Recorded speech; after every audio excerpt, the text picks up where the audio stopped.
Hello, everyone. Welcome to Unpacking Stories. I'm Mel. Happy holidays and Merry Christmas to everyone who celebrates. I hope you're all having an enjoyable and safe holiday season. It's been nonstop holiday music, and I'm kind of embarrassed, or I don't know if I should be proud of the fact that my playlist consists of over 12 plus hours of holiday cheer. If you have a playlist that is over 12 hours, let me know what songs I'm missing. For the folks that may not celebrate, I hope you're having an incredible week. Today, we have a Brooklyn-based foodie, audio engineer, and production coordinator. She will one day drown in her extensive black shoe collection. We talk about growing up in Chicago, living in Israel, moving to New York City, and we even have a pizza debate. Chicago or New York City pizza? You tell us. You can find Rani Mackevich at Rani Mack on Instagram. I'd like to introduce Rani Mackevich. Thank you for being here, Rani. Thanks for having me. Oh my gosh, in I'm my so own home, nonetheless. So sweet. I'm so excited. Tell us a little bit about yourself. Let's start from the beginning. So, what were you as a young person? Like, who were you? I was born and raised in Chicago. Sorry, let me turn on my Chicago accent. I was born and raised in Chicago. Grew up here. Very avid Bulls fan. Funny enough, not a Bears fan. My mom is from Wisconsin and my dad is from Chicago, so I sort of leaned towards my mom and became a full-fledged Packer fan. Went to high school here, did a semester in Israel for high school because I was really interested in geopolitics when I was in high school and a lot smarter than I am now. And liked it so much that I decided to do a gap year between high school and college and went back for the year. And from that gap year, I applied to all these different colleges and got into the new school while I was in Israel. So I just came back and went right to New York, and then just stayed in New York for what has been about 12, 13 years, going on 13. 13 going on 30 one minute. I've been there ever since. Yeah, I'm excited to ask you a really important question about food after regarding New York and Chicago, but we'll get there. So, as a young person growing up in Chicago, do you have any pivotal points in your life that you would care to share? Pivotal points that like shaped who I am? Yeah. Ooh. Or experiences that you can recall? Yeah, unfortunately, it's sports based. If you grew up in Chicago in the 90s, you were a Bulls fan, like anyone you talk to. And one of the things we spent money on was season tickets. So if you had season tickets, you were sort of automatically garnered playoffs tickets. And if your team won the playoffs, they went to the finals, which means you were garnered access to finals tickets. So that was a huge commodity growing up. And I got to see a couple of very famous Jordan finals games that just completely rocked who I am and got to be in one of the loudest places I've ever been growing up and be a part of something that's just so like ubiquitous is one of the best basketball eras of all time. So that's greatly shaped who I am is the Chicago Bulls, unfortunately. So I'm going to ask you, even though this is now past, did you cry because March Madness was not madness this year? Yes, and it's funny that you say that because in this quarantine, my family, we all really like March Madness. I think we all really like games. So we decided to create brackets for very like inane things. So it started as like a bracket for condiments and what each family member thought was like the best condiment. And it just sparked so much controversy because so many things were revealed about our character that we just started doing brackets for everything. So condiments quickly we did an appetizer bracket that was like a lot of us fought tooth and nail for. We most recently did a sandwich one that took all night. Lots of debates had. Viewers will be curious to know who won, and it was the fried chicken sandwich. Thank you. I was so curious about that. I was just going to ask you that. So fried chicken sandwich, like the Popeyes one, the new one that just came out this year? all fried chicken sandwich. All fried chicken sandwich. Okay. I don't think anyone can argue with that. I did once hear that fried chicken was God's food, so I'm not going to argue with that one. I'm not going to argue with the person who said that. I know. It may or may not have been my boyfriend on his birthday. So every year I get Julian, we try to go to like KFC and Popeyes. And that's like a treat right there. It's a whole party. So growing up in Chicago, I kind of want to take a shift. What was your school life like? What were you interested in? Give me all the goods.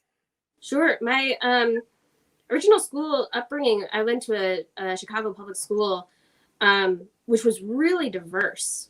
Probably one of the more diverse spaces I've ever been in my life. I mean, I think as a white single young female, I was a minority. It was a very diverse school, which I really liked because I liked learning about everybody.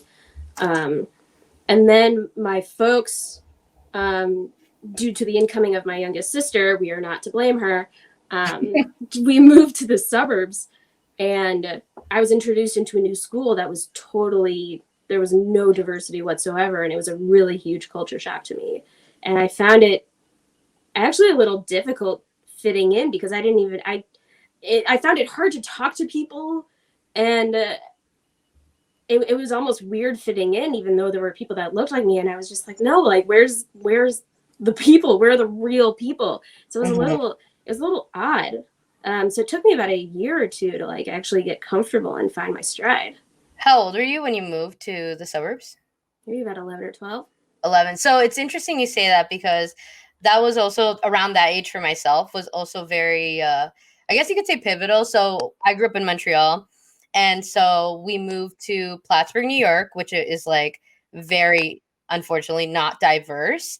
And so growing up in Montreal, I had friends from with all different backgrounds, celebrated all sorts of holidays.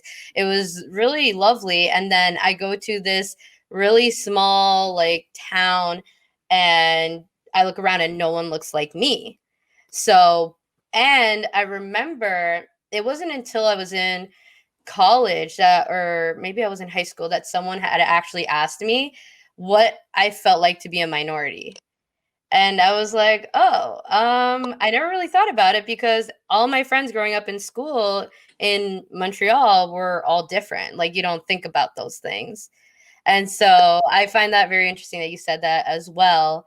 And I don't know, I loved it. I loved growing up there. And so, yeah, it was very, I can completely understand where you're coming from with that. Um, so what would you say are some experiences you had at that new school that sort of maybe shaped you or made you see life a little differently, especially at that age where you're kind of in between childhood and then teenage years? Sure. I think it was probably one of my first experiences in learning how to acclimate and adapt, which I think if you know how to adapt really well, as I've learned over the years, it can kind of prepare you for anything. It kind of builds up your endurance and ability for what can be some tough stuff. And then sort of the tolerance of dealing with different kinds of people. I think moving and then learning to deal with the people around me who were not always the nicest. I think it teaches you how to stand up to some tough people, some tough personalities, and adapt and kind of like start to figure out who you are. Yes. And so transitioning to high school, what was that experience like? Were you still living in the suburbs? Were you able to choose where you go? I know some places allow that, especially in a city setting.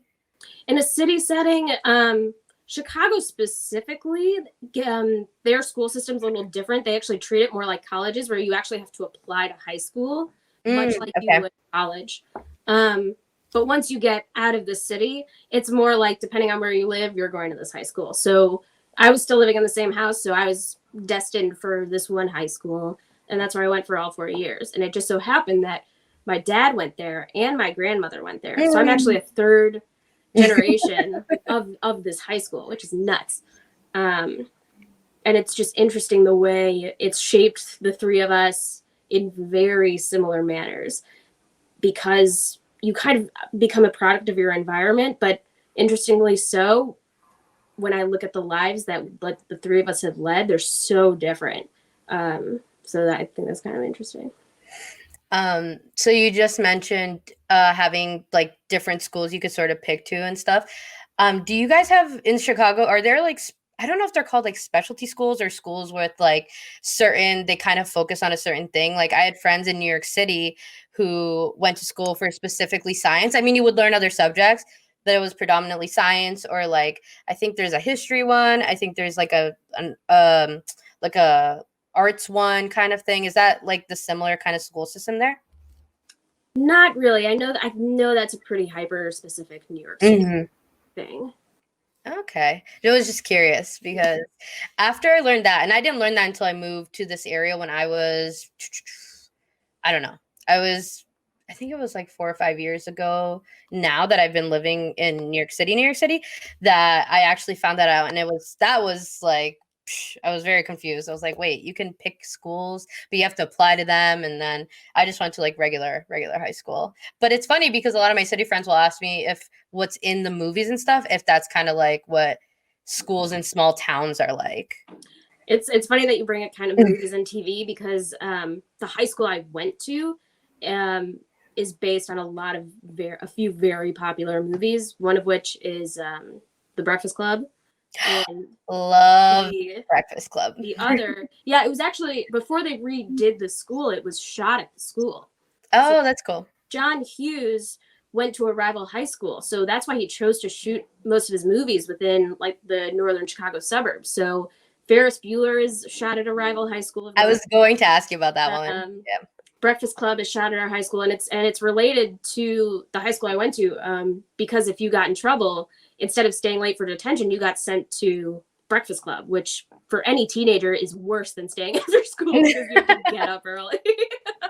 And then if you got like enough breakfast clubs during the week, you had to go to like Saturday Breakfast Club, which is just a weekend killer. So, and then the other movie was Mean Girls, was based on my high school. So Breakfast Club is actually that's what they're called. Again, now I'm just like learning stuff. So why would they call it? I guess I'm just wondering why would they call it Breakfast Club? That sounds like something like fun, enjoyable. You know, clubs are like things people want to be a part of, but this doesn't sound like the kind of club you want to be a part of. No, it's just a really nice way to say early morning detention. And when I talked to my dad about it, that's what they were called in his generation with the same school too. So I think it's just been there forever. Dang. So that okay. This makes so I feel like I'm going to watch Breakfast Club in a whole nother light now when I actually watch it. I have to learn more about this. But so high school, did you ever get the question, Ronnie, what do you want to be when you get older? Because I freaking fucking hated answering that question. Yeah, I feel like we all got that. Did you know what you wanted to be? Yeah, I said marine biologist. I still want to be marine biologist. Never too late. That's You're true. you're very multifaceted, so I can see you doing that. What did So you want to be when you grew up?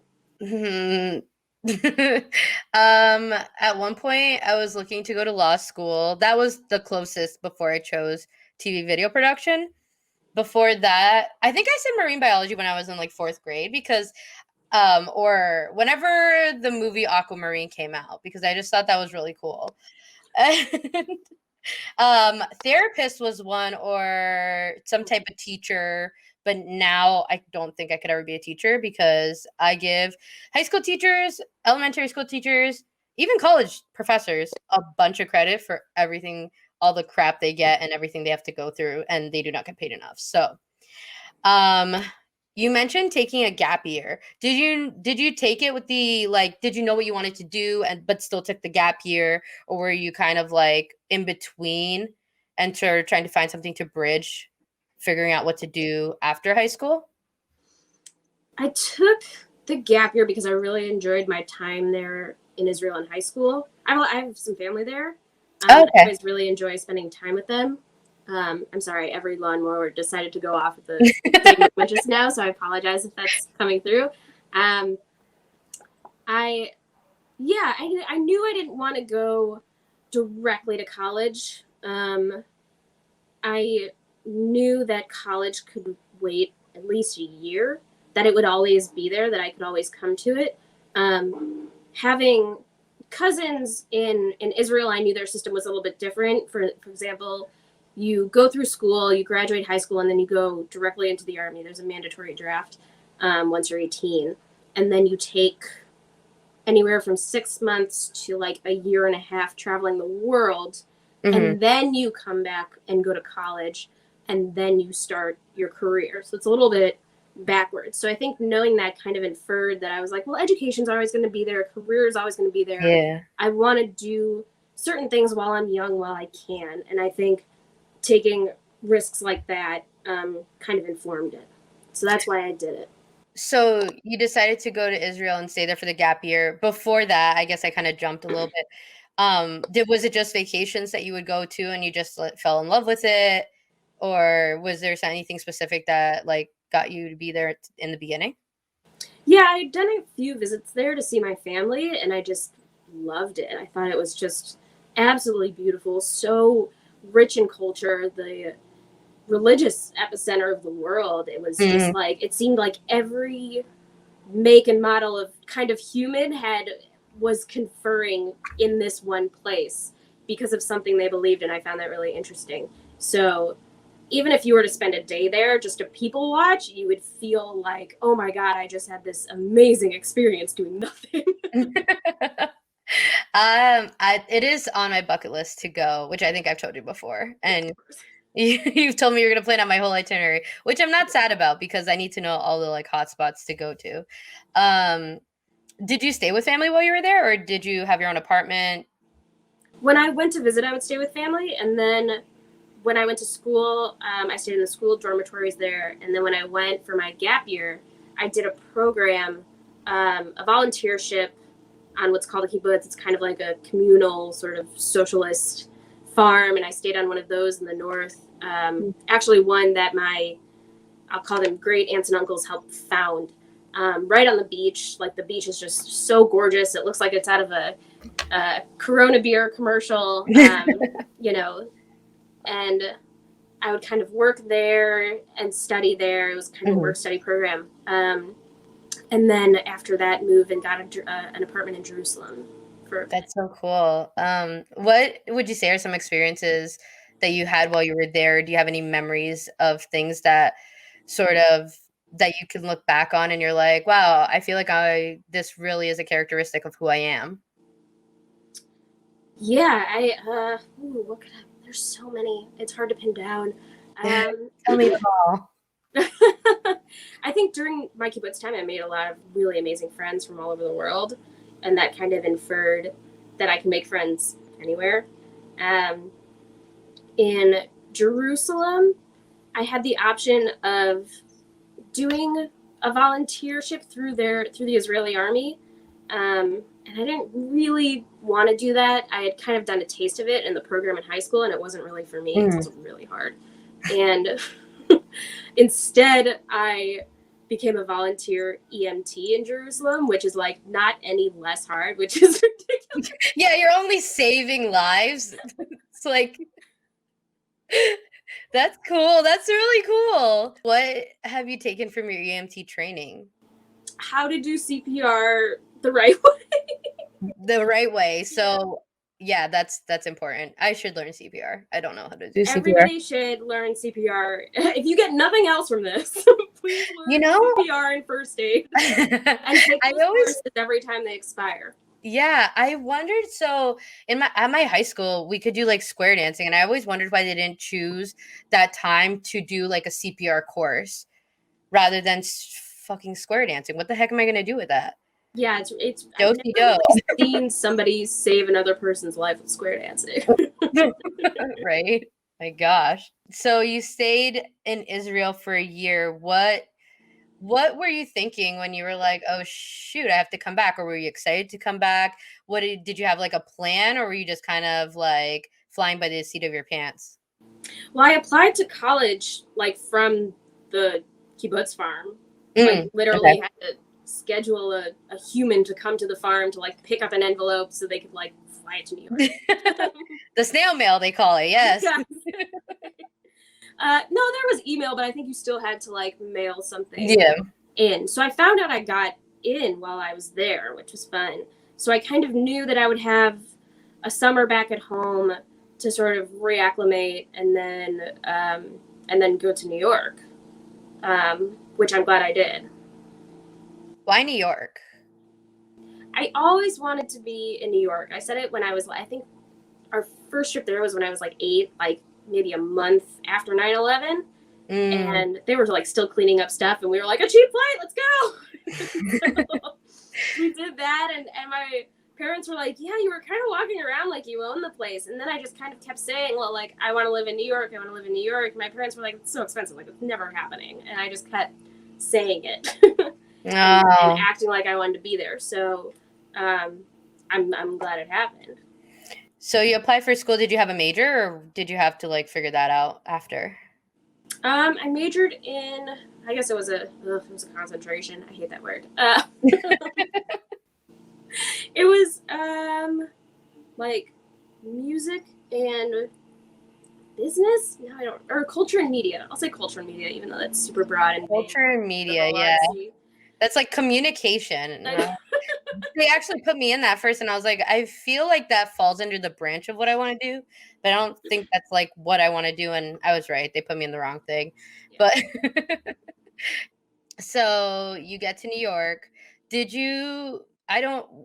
Is there a campus or like dorms, or did you have to like figure all that stuff out when you got here? It was like 2 or 3 buildings. It wasn't much of a campus, because I think when you're at college in New York, you're like, New York is your campus, which, like, for the most part, it is. Like, I would go to these buildings where my classes were, and I interned all the way through college as well, within the music industry. So that's kind of like where I started to pick up like stuff I wanted to do, and I would meet the people that would go on to like become my close friends and help foster my career and all that kind of good stuff. So what was an experience you could say that really drove you to decide on what you wanted to do? Was there anything specific, or was it just all of the experiences through the internships? I think, I don't know if there was one, because I didn't really find what I wanted to do till like right after college, by total happenstance. I think I knew I wanted to be in music. I wanted to be in the music industry. And then I just slowly kind of went through all the internships I could, testing everything out, going through almost like a process of elimination. So it was like, okay, well, I've tried booking. I'm not crazy about booking, so let's try artist management. Well, I'm not crazy about artist management. Let's try being on the record label side. Well, it's like, oh, well, I kind of like the record label side. Let's see what else is in the record label side. So it kind of worked out like that. Oh, that's really cool. So you graduated, and then what did life look like after that? I graduated right at the tip of the recession. Really fun. So love that. Love that for all of us. So finding a job was really fun. JK, it was not. I started interning with a very small music venue in Brooklyn that no longer exists, because that's the world we live in. And in my interview process, I was there to just like help with booking. And one of the questions they asked me was like, we do these apprenticeships where like not only do you book, but you learn how to be a sound engineer. We put you with a sound engineer. You kind of like learn the process, so you can kind of see the process like start to finish. Start by meaning you book the artist, finish by meaning you can try mixing them, someone will be there, and you work with them the entire time. So I was like, oh, a free education during a recession? That sounds great. Wait, were you working at the time you were doing this tour? Like, how were you able to like, because so people think of New York, obviously expensive. How were you able to like make do with like being there as well as being able to have this education post-school apprenticeship? I mean, I had saved up a lot, and worked the entire time. I mean, the other thing was like, I kind of said, when you think about like what you want to do when you grow up or what you want to do, sometimes I kind of ask myself like, well, where am I spending the most money? And, for some people that's food. For me, it was concerts and music. And so I was just like, well, is there a way for me to work so I don't have to pay for concerts and music? That's so smart. And someone will pay me to just be You know what I'm saying? Yeah, no, that's brilliant. So I would like intern at the record label and then just come home with all these free CDs that I would have bought anyway, which was nice. CD, yeah. Yeah, CDs, sorry. Vintage technology drop. So that's really cool. So how did you kind of secure your first gig after that?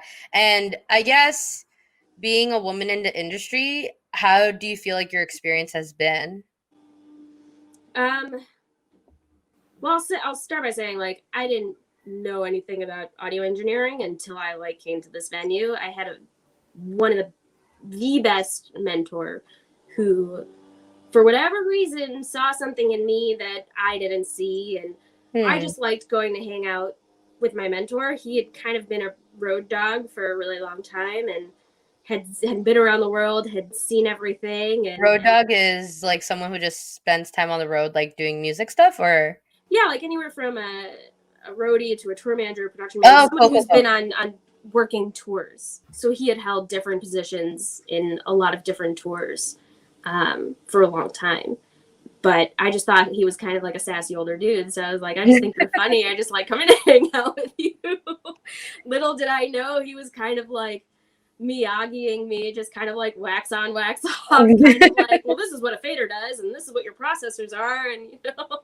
And I was like, oh, okay. So tell me about that time. And I'm like, you know, trying to like, I didn't realize what was happening. And so a year or so into knowing him, I was working like a pretty terrible desk job as a paralegal for a law firm. Mind you, I have no law experience whatsoever. And he had kind of approached me and said, hey, I got this production manager job at a much bigger venue in New York City. And I was like, oh man, that really sucks. I really like hanging out with you. And he was like, no, idiot, I want you to quit your job and come work for me. So I was like, oh. What? So I was like, oh yes, hold on, I'll make that phone call.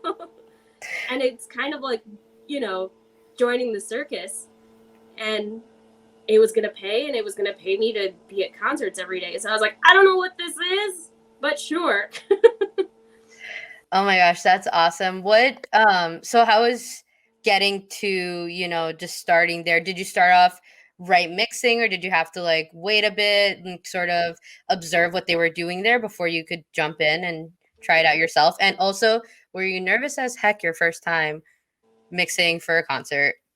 Yes, I'm always nervous mixing, but because I think part of being like having the origins of like a Midwest Jewish mother type, I worry about everything all the time, and I want every show to go well, obviously. So I think being nervous like helps me stay on my toes, especially with mixing, because you just want everything to go well. So I think, gosh, what is it? You always learn the most on your first and last day of working anywhere, and that's no different than any of my jobs. So yeah, I think I showed up in like a nice outfit to work, as I was going to be the stage manager there. Excuse me. And I wore like a nice top, and little did I know that it was like kind of a roadie position. Like you're going to be, if you're there to work. So like you're pushing carts, you're pushing boxes, you're lifting, you're putting things down, you're plugging things in. You better know how it goes. A lot of black shoes. Yeah, I didn't know the dress code was all black everything. That's when things started to change. So I learned really quickly what to do, how to act, when to ask questions, when not to ask questions, things like that. And I had a lot of really good teachers. Yeah. How long did you work at that venue? Was it just summer concerts, or did they have like an indoor like portion in the winter as well? They was an indoor venue, so it was cool. all year round. So they would try to put as many as 2 or 3 shows in a day. Whoa. Okay. Yeah. So long days.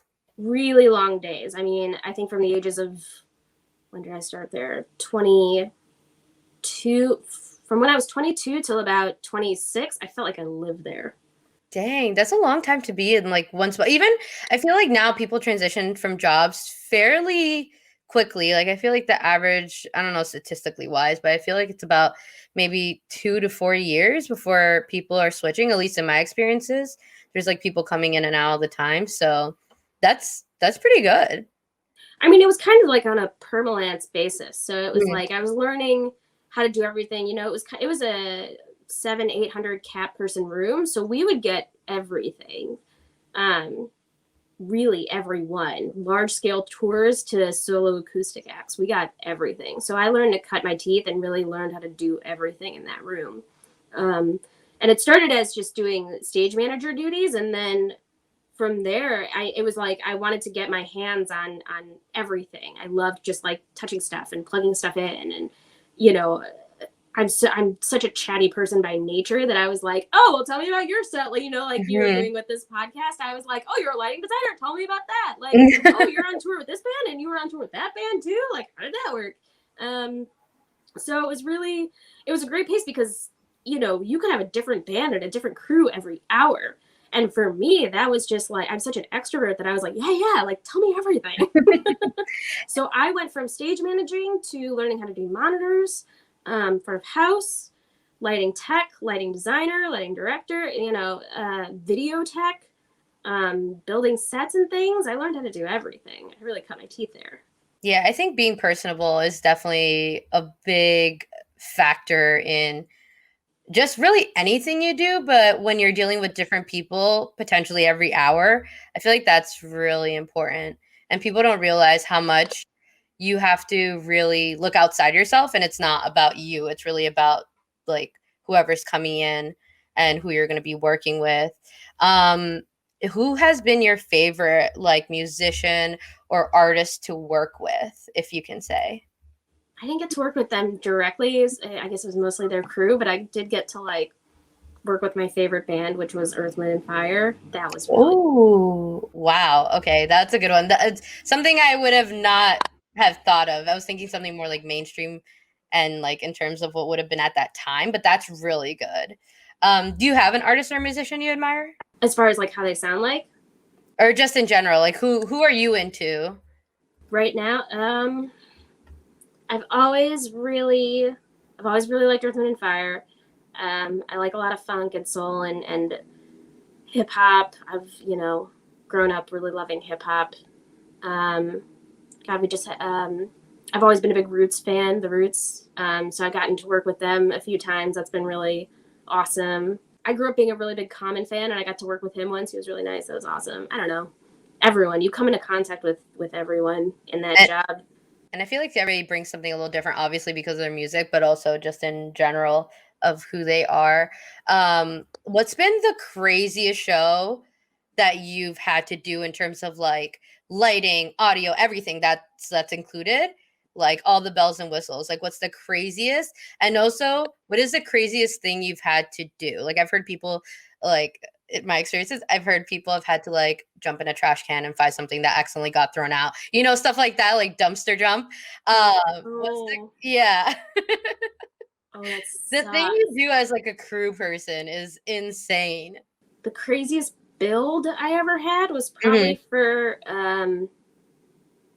EDC in New York one year, Oh, probably, where I like helped build one of the stages, and then I had to like preset all the lights. And so like I didn't like come in like knowing I was going to do that job. Somebody just like handed me a clipboard and was like, "Do it." So I was like, "Okay, well, like, you had to like literally sit there." And EDC is like a huge electronic festival, so it was oh like yeah. you can imagine how many lights are there, and they hand you a lighting plot, which if you don't know what a lighting plot looks like, if you think it's just like a pictures with like boxes on it with numbers, and you're like, well, what are these? And you have to quickly be like, okay, those are addresses, that goes to this light, that goes to this light, and that goes to this light, and then you just have to address everything in like record time. um so that was a bigger one. um and then the other question you asked me was the craziest thing I've ever had to do as a Yeah. okay. Um, I think you know this about me of why I hate magicians, and this is I forgot you don't really like magicians. Yeah, tell me why. Yeah, tell me. I wanna know. Why don't you our like other them? work wife, Kathy, and I bonded on why we hate magicians as well. Um, was because of while I was at the venue in New York, we had a magician come through, and he brought, I kid you not, a God, it was cages and cages of white doves, and then a big cage for like the biggest parrot I've ever seen. Oh my gosh. They don't pull And bunnies out of their hats anymore. It's like doves and parrots. so so the magician was like, well, I need somebody to sort of act as an assistant and like carry the bird. And my boss and mentor looked at me and he's like, it's you. And I was like, that's not in my job description. Didn't get out of that one, clearly. So I had to be like the assistant for this magician and carry and hold his bird. It's like not a euphemism for anything. I literally had to like take this parrot out of its cage, put it into a magic velvet bag, and tie it, hold the bird all together, and like hand it to the magician. And like in that time, I got like verbally harassed by this bird. I was gonna say, I feel like they can be kind of vicious, and like that doesn't seem like a position anyone would want to be in. Also, why didn't he have his own assistant? No, he was. So I wonder if he just goes to different shows, hoping that someone will volunteer to be like their assistant. Interesting. Okay. Well, definitely didn't expect that one. That's hilarious. I kind of want to shift to living in New York City. And this is where I'm going to ask you that food question. You get to New York, your first time ever. Maybe when you're 8, maybe when you're older because your taste buds have evolved. Yes, I'm going to ask you, where is the better pizza? Chicago or New York City? Hold on. So people close to me know that if they ever want to rile me up, they'll tell me Chicago pizza sucks. And I'm just like, why are you trying to pick a fight? You have to first realize it's 2 different kinds of food. Okay. What do you mean by that? It's apples and oranges, you know. It's, you know, Chicago pizza is so different than New York pizza.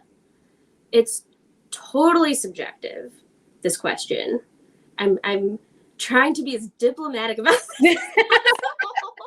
You know what? Food is one of those things that people are very passionate about. So diplomatic is definitely a good way to try and get yourself out of answering this question. And I'm trying real hard because I know I'm going to catch flack either way. How do I be as nice as possible? Listen, I was raised on Chicago deep dish. It's no question.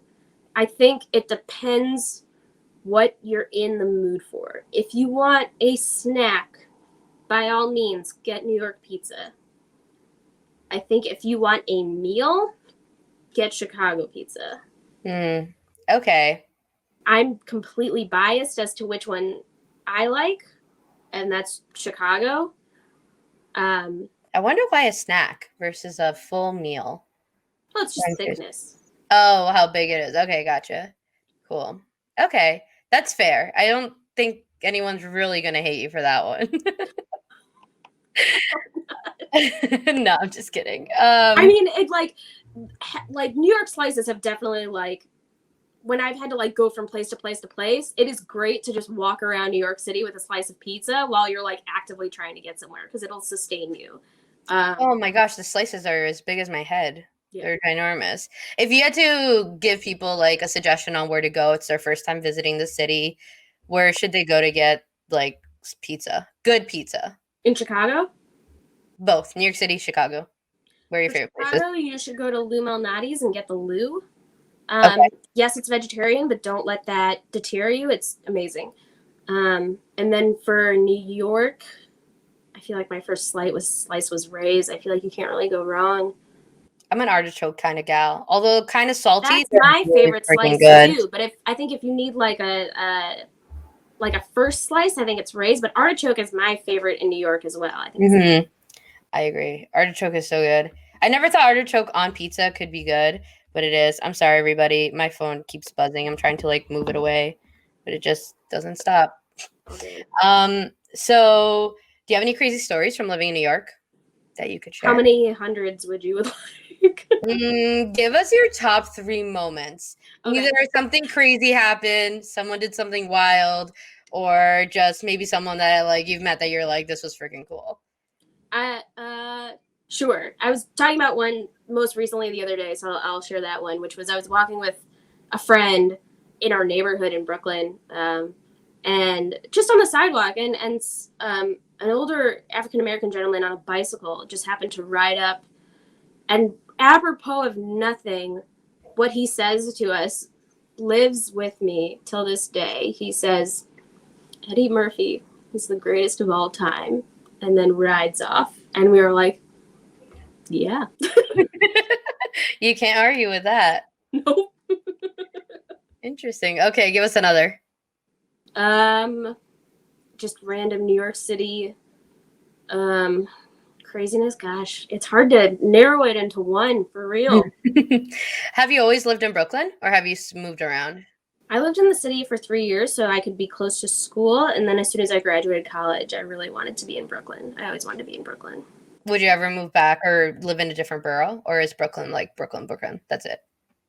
I love Brooklyn, and what's cool is I came to the city really only knowing like two people, and now I have like cousins who live nearby in Brooklyn and really close friends, and it's just like we all seem kind of central to Brooklyn now. You're a trendsetter. Okay. I see that. How many black shoes would you say you have? This is totally random. I'm like curious. Between 10 and 15. All boots, shoes, sneakers, or all mix of everything? All of the above. Yes. Okay. I have another fun question. What is a noise or a sound that you love? Like, for Ooh. example, I love like the sound of fire crackling. Like, I also love the smell of like a fire pit, but or vinyl playing. I love the needle on the Mm. record is also really nice. Okay. The first thing I thought of, um,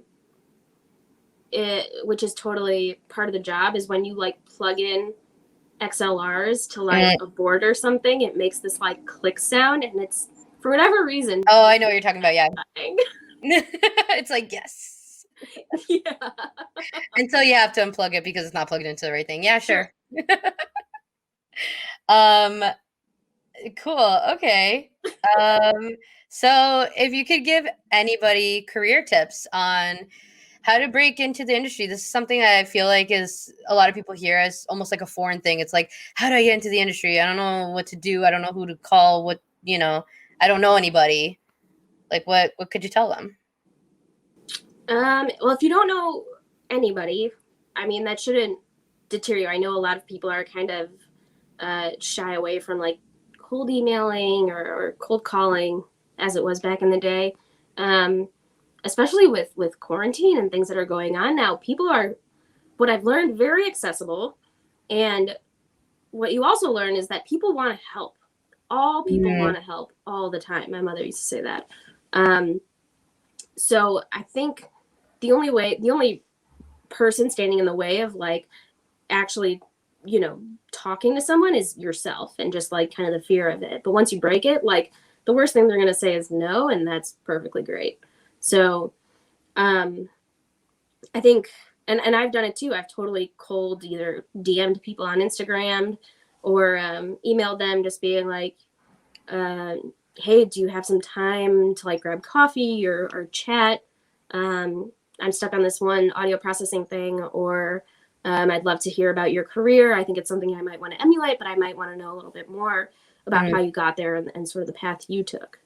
Um, and then as far as advice for career stuff, I think for this career specifically, as far as like audio, if you do want to get into production, if you can work hard and be nice to people and be persistent and fully adaptable, then you'll flourish. There's no mhm. question. I agree with all of that. I think that's really good. Also tools like LinkedIn, I think have really helped me. Like I've Mm. received just emails or whatever from LinkedIn, the direct messaging version of direct messaging would be of like people just looking for help on either one project or because if you have certain things on there and you don't have to have anything big to have a resume. I feel like you could, like, if you know how to edit something, you know, you, as long as like you can do it when you're there, I think that's also really good.